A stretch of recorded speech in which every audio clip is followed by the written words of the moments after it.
Dovoľte mi, aby som vám troška predstavila projekt SPOC. Náš projekt je súčasťou Košice Európske hlavné mesto kultúry 2013 a v našom projekte sa od roku 2009 snažíme dostať všetko kultúrne a spoločenské diania z centra druhého najväčšieho slovenského mesta práve do prostredia veľkokapacitných sídlisk.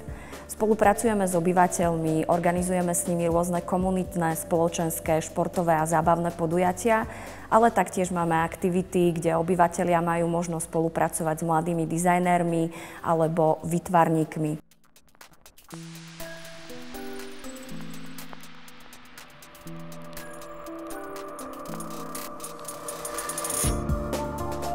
Na prelieske pred bývalou výmenníkovou stanicou tepla, ktorá je momentálne zrekonštruovaná na kultúrno-komunitno-spoločenské centrum.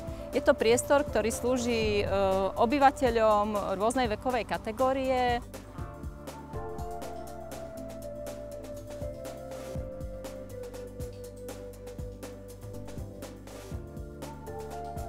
Tu do roku 2013 budú pribudnúť 3 výmenníkov.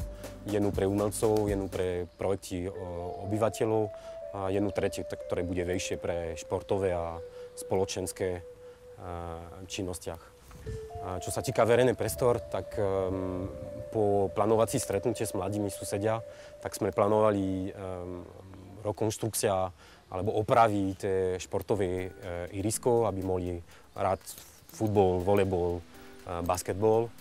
Neberte nám princeznu, pošlite nám svoj hlas.